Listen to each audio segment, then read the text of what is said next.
I had always been an early riser. By the time 7:30 a.m. hit, I was usually up, mentally preparing myself for the day. But that day, just as I was getting up, my phone rang. It wasn't the usual work-related call or even one from a friend. It was Mark, my husband. Strange for him to call when he was just in the next room. I picked up. "Hello?" "Jessica, you need to move your stuff out of your room," he stated, without any warmth or greeting. Confused, I sat up straighter in bed. "Why would I do that? It's my room. Sarah needs it." His voice was firm, almost as if this wasn't up for discussion. I frowned. Sarah was Mark's niece, a 25-year-old who had lived a life of ease and reliance on others. She hadn't worked a day in her life, instead choosing to take from her grandparents and anyone else willing to give, including Mark. In her eyes, I was just the stupid auntie, a term she often used behind my back, though sometimes bold enough to use in front of me when she wanted to belittle me. However, to demand my room, this was a new low, even for her. "Why does Sarah need my room?" I tried to keep my voice steady, but it trembled with a mix of anger and disbelief. "She's moving in, and she wants that room," Mark replied, his tone dismissive. "But that's where all my things are. Where am I supposed to go?" I could feel the sting of tears, but I held them back. "Just find another room or put them in storage. I don't know, figure it out." I was in shock. After everything I had done for this family, this is how he treated me? Our marriage wasn't perfect. In fact, we had been sleeping in separate rooms for a while now. But to be told to vacate my own space in my own home for a girl who had shown me nothing but disrespect was a new low. I took a deep breath. "Mark, I am not moving my things. That's final." There was a pause. "We'll see about that." And with that, he hung up. The conversation left me rattled. I sat there for a few moments, trying to process what just happened. Our relationship had its issues, yes, but this blatant disregard for me, for our life together, was something I had never expected. And as the weight of the situation settled in, I knew one thing for sure. I couldn't let this stand. Whatever game Mark and Sarah were playing, I had to be ready for it. This was my home, my space, and I wasn't going to be pushed around any longer. I walked through the front door after a grueling day at work, hoping for a moment of peace. But instead, I found Mark and Sarah sitting in the living room, their faces grim. It was clear that my refusal to give up my room had set things into motion. Sarah looked me up and down with a smirk, her arrogance palpable. "So, I heard you don't want to give up your room," she said, her voice dripping with mock surprise. "That's right," I responded, my tone firm. "I live here, Sarah. That room is mine." Mark interjected, trying to play peacemaker. "Jessica, can't you just move your stuff to the guest room?" "Why should I? Why does she get my room?" I replied, looking from him to Sarah, who sat smugly, enjoying every moment of my discomfort. "Because she's family and she needs it," Mark answered, a hint of irritation creeping into his voice. "I'm your wife, Mark, or have you forgotten that? I'm family too," I snapped back. Sarah laughed, her voice high-pitched and mocking. "Come on, Auntie Jessica, it's just a room. You can't be that attached to it." I took a deep breath, trying to keep my composure. "It's not about the room, Sarah. It's about respect. You can't just come in and demand things as if you own the place." She rolled her eyes. "You're making a big deal out of nothing. All you have to do is move your stuff. Is that so hard?" "Enough," Mark intervened, raising his hand as if to silence us. "Jessica, just move your stuff. This isn't worth the fight." I stared at him in disbelief. He was my husband.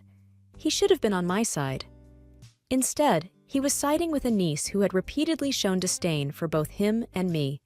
I felt betrayed. "Mark, I won't be bullied into giving up my space. Not by you, not by her," I said, pointing at Sarah. "This is our home, and I deserve to be treated with respect." Sarah laughed again. "Respect? From what I've seen, you don't deserve any." I was taken aback by her audacity. How had this young girl become so emboldened to disrespect me in my own home? "Sarah, you might think you can walk over everyone, but not me. I won't be pushed around," I said, with as much dignity as I could muster. Mark sighed, rubbing his temples as if the weight of the world was on his shoulders. This is getting us nowhere. Just move your stuff, Jessica. I shook my head. No, I won't. The atmosphere in the room grew tense. The three of us locked in a standoff, each waiting for the other to blink. The only sound was the ticking of the clock on the wall. Finally, Sarah stood up, her face red with anger. Fine, keep your stupid room, but this isn't over. And with that, she stormed out, leaving me and Mark in an uncomfortable silence. I could tell this was only the beginning of our troubles. The next morning, as I prepared my morning coffee, my phone buzzed with a notification. A text message from an unknown number. I opened it, curious. You should have given me that room. You'll regret crossing me. A cold shiver ran down my spine. I knew instantly who it was from. Sarah. I replied, trying to keep my cool. You don't scare me, Sarah. This is my house, and you can't dictate what happens here. Almost instantly, her reply came in. This isn't over, Auntie Jessica. You have no idea what I'm capable of. Just as I was trying to process this new threat, Mark walked into the kitchen. He looked tired, dark circles under his eyes. What's wrong? I asked, showing him the messages. Look what Sarah's sending me. Mark looked at the screen for a long moment. She's just upset. Don't let her get to you. I frowned. This isn't just being upset, Mark. She's threatening me, in our own home. He sighed. I'll talk to her. But you have to understand, she's had a tough life. Losing her parents at a young age wasn't easy. I interrupted him. That doesn't give her the right to behave this way. She's an adult, not a child. Mark looked away, clearly torn between supporting me and defending Sarah. I'll handle it, okay? But the conversation was far from over. That evening, as I was settling into my room, Sarah knocked on the door. I opened it, and she stood there, her posture defiant, eyes cold. Listen, Auntie Jessica, I don't know why you're making things difficult. Just give me the room, and all of this can be over. I took a deep breath. I told you, Sarah, this is my room, my house. You can't come in here and make demands. She smirked. Maybe not, but I can make life very difficult for you. I looked her straight in the eye. Is that a threat? Sarah leaned in, her voice a low whisper. Consider it a warning. And with that, she turned on her heel and walked away. Sleep didn't come easy that night. The weight of Sarah's warning pressed on me. What was she planning? What was she capable of? And why was Mark so blind to her manipulations? The only thing I knew for sure was that I had to be prepared. Whatever Sarah had in store, I wasn't going down without a fight. Days melded into weeks, and each day seemed grayer than the one before. The walls of the house felt suffocating, and Sarah's smug demeanor was a constant thorn in my side. From leaving unwashed dishes in the sink to borrowing items without asking, she seemed intent on testing my patience. But nothing could have prepared me for the horror that awaited me on one fateful evening. Returning home from work, I immediately sensed something was amiss. The usually locked front door stood slightly ajar. Hesitantly, I pushed it open, half expecting to find a robbery in progress. The living room was untouched, but a trail of torn fabric leading upstairs caught my attention. Swallowing the lump in my throat, I followed the trail to my bedroom. The sight that greeted me was heart-wrenching. My clothes, years of curated outfits, gifts, and personal memories, all cut up and strewn carelessly around. The violation of my personal space was a feeling I couldn't describe. Jessica, what did you do? I heard Mark's voice behind me, dripping with accusation. What did I do? I turned, a mix of disbelief and anger. Your niece did this. Sarah appeared beside him, feigning innocence. Why would I ruin your things, Auntie Jessica? Maybe you did this for attention? Mark looked at me, his gaze colder than I'd ever seen. Did you do this, Jessica? Did you ruin your clothes to frame Sarah? My jaw dropped. You think I would destroy my own things? My cherished memories? Mark's voice grew harsher. Maybe you wanted a reason to kick Sarah out. My heart felt like it was shattering. The man I had once loved and confided in now looked at me like a stranger.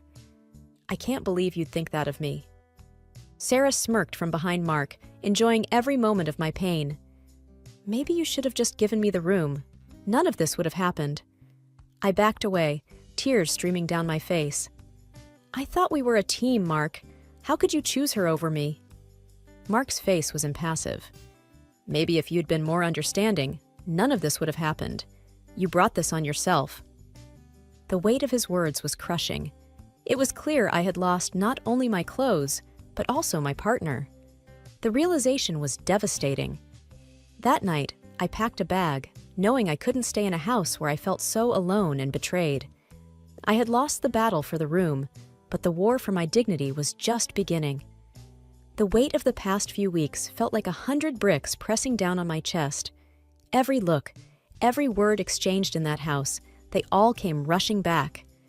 With my bag packed, I sat in the living room, the silence only interrupted by the ticking of the grandfather clock. As I waited for a taxi, the realization hit me. This wasn't just about a room, my clothes, or even Sarah. It was about respect, trust, and my place in this family. My phone buzzed, a call from Lisa, my best friend. "Hey, Jess," she said, her voice filled with concern. "I heard what happened. Are you okay?" "I don't know," I replied, trying to keep my voice steady. "I feel so lost, Lisa. I never thought Mark would turn on me like this." Lisa sighed. "Sometimes, people show their true colors when faced with difficult situations. Maybe this was a wake-up call." "You're right," I murmured. "But what am I going to do now? I've invested so much in this relationship and this house." "You need to make a decision for yourself," Lisa advised. "For your well-being and your future. Don't let anyone else dictate your worth." Lisa's words resonated deep within me. Mark's parents and Sarah had taken so much from me already, my peace, my happiness, and even my own space. But they couldn't take my self-worth unless I let them. It was time to reclaim it. Determined, I made my way to the bank the next day. As I sat in the financial advisor's office, I explained my situation. "I want to ensure that my assets are protected, and I need to know where I stand financially," I said. Mr. Harris, the advisor, nodded sympathetically. "We can definitely help with that. Let's review your accounts and see what we can do." As we delved into my finances, it became evident that I was the primary contributor to most of our investments and accounts. Mr. Harris looked up from the paperwork. "Mrs. Thompson, it appears that you've been the major breadwinner here.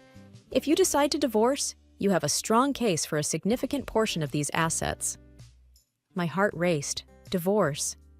The word felt heavy, yet in a strange way, liberating. Could I really take that step? When I returned home that day, Mark was waiting. "Where were you?" he asked, his voice dripping with suspicion. "I went to the bank," I replied calmly. "I needed to review our finances." His face paled. "Why?" "Because," I began, taking a deep breath, "I've decided to file for divorce, Mark. I can't be in a relationship where I'm constantly belittled and betrayed." Mark looked stunned. "Jess, you're overreacting. We can work things out." I shook my head. "No, Mark, this is my decision. I deserve better." And with that, I took the first step towards a new chapter in my life, one where my worth wasn't determined by anyone else but me. A few days later, I found myself seated in the office of a renowned attorney, Miss Angela Reynolds. Her reputation for handling difficult divorce cases was what drew me to her. As I relayed the events that led to my decision, Angela listened attentively. "It's clear that you've been through a lot," Angela commented, jotting down some notes. "I've handled cases like yours before, and I can tell you, standing up for yourself is the best decision you could make." "I just want what's fair," I replied, looking out the window at the bustling city below. "I've supported Mark and his family for so long. It's time for me to protect what's mine." Angela nodded. "You have a strong case, Jessica, especially given that you've been the primary contributor to your shared assets." I hesitated, then added, "There's something else. I suspect Mark has been unfaithful." Angela looked up, her gaze sharp. "Do you have any proof?" "A private investigator," I began, taking out a folder with photos and notes. "I hired 1 month ago. The evidence is clear." Angela skimmed through the documents, her expression growing more serious with each page. "This changes things considerably. With evidence of infidelity, the court is likely to view the case in your favor." Relief washed over me, but there was a gnawing feeling at the pit of my stomach. I had to confront Mark with the truth. That evening, I returned home to find Mark in the living room, surrounded by old photo albums. Memories of better times. "Jessica," he began, his voice shaky, "I've been thinking, maybe we can work things out?" I placed the folder on the coffee table, the photos facing up. Mark's face drained of color as he recognized the woman in the photos. "You've been cheating on me," I said calmly, my voice devoid of emotion. Mark's eyes darted between the photos and me. "Jessica, it's not what it looks like." "Save it," I cut him off. "I've known for months, Mark. I just wanted to see if you'd ever come clean." His shoulders slumped in defeat. "Why didn't you confront me sooner?" "I hoped you'd change," I replied. "But instead, you chose Sarah over me. You let her destroy our home, our trust." Tears streamed down Mark's face. "I'm so sorry, Jessica. I never meant to hurt you." I shook my head. "Sorry doesn't change what you did, Mark. It's over." And just like that, the weight that had been pressing on my chest lifted. It was a painful revelation, but one that set me on a path to reclaiming my life. In the weeks that followed, the legal process was a whirlwind. I felt like a regular at Angela's office, diving deep into the finances and property that Mark and I shared. Mark's actions not only severed our emotional connection, but also jeopardized our shared assets. The evidence of his infidelity and Sarah's destruction of my personal belongings were prominent factors in the proceedings. One morning, I received a call from Angela. "Jessica, I've managed to get a court date. It's sooner than I expected, given the circumstances." "That's great news," I replied, a fire igniting within me. I was ready to see this through. On the day of the hearing, the courtroom was filled with tension. Mark sat across from me, looking defeated and tired. Sarah was also present, her arrogant demeanor unchanged. The judge, a stern-looking woman with sharp features, looked through the files presented before her. "It seems the evidence is quite clear," she said. "Infidelity, financial misconduct, and deliberate destruction of property." I caught Mark's gaze, looking for any sign of remorse, but there was only emptiness. Sarah, on the other hand, was fidgeting nervously. Angela, clear and assertive, presented our case. "Your Honor, my client has not only been the primary breadwinner, but has also financially supported Mr. Mark's parents and his niece, Sarah. She's been through emotional trauma and has lost personal belongings due to the actions of the defendants." Mark's lawyer tried to present their side, portraying Mark as a loving husband who was misled by Sarah. But the evidence was overwhelming. After what felt like hours, the judge gave her verdict. In light of the evidence presented and the actions of Mr. Mark and Miss Sarah, the court rules in favor of Miss Jessica. I exhaled deeply, feeling a wave of relief. It was a victory, not just legally, but also personally. I was reclaiming my life. Outside the courtroom, Sarah approached me, her bravado gone. "Jessica, I'm sorry," she began, her voice quivering. "I never thought things would go this far." "Your actions have consequences, Sarah," I replied coldly. "It's time you learned that." Mark tried to catch my attention, but I walked past him. There was no room for reconciliation. I had given him chances before, and he had thrown them away. It was time for both of us to face the outcomes of our choices. Retribution, it seemed, was finally mine. Spring's rejuvenating spirit mirrored the changes in my life. Gone were the gloomy days in the big, suffocating house. Now, I enjoyed the city views from a modern apartment, a fresh start, and a place of my own. My morning routine was interrupted by a call. An unfamiliar number flashed on the screen, but I had a hunch. Taking a deep breath, I answered, "Jessica, it's me, Mark." I stiffened.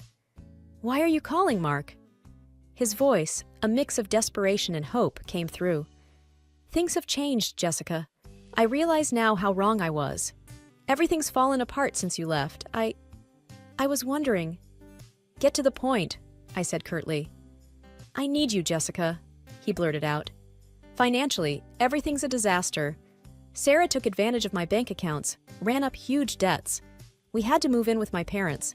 They sold the house to cover her debts and now we're all squeezed together, constantly fighting over money. A bitter smile formed on my lips. So you're calling because you want help? Money? Not just that, he pleaded. I want you back, Jessica. I made a huge mistake. I took a moment, letting the gravity of the situation sink in. Mark, while I sympathize with your situation, you made your choices. I've moved on, and you need to find your own way now. Before he could respond, another voice piped up in the background. Auntie, help me out just once. I promise I'll change. It was Sarah, her voice sounding very different from the arrogant and demanding tone I remembered. I sighed deeply. Sarah, I hope you find the path to change truly, but it's not my responsibility to fix the consequences of your actions. The call ended with a heavy silence. It was difficult, hearing their desperation, but I knew I had to stand firm. To rebuild myself, I had let go of the toxicity that once consumed me. There was no turning back. As the days turned into months, I immersed myself in my work, found joy in little things, and adopted a playful cat named Bella. Life had its challenges, but it also presented beautiful moments of growth and contentment. One evening, while reflecting on the past, I realized that despite the pain, those experiences shaped me into a stronger, wiser woman. I felt an inner peace, knowing that after every storm, a new dawn awaits. And as the sun set that day, I embraced my new life, grateful for the journey and the lessons it brought.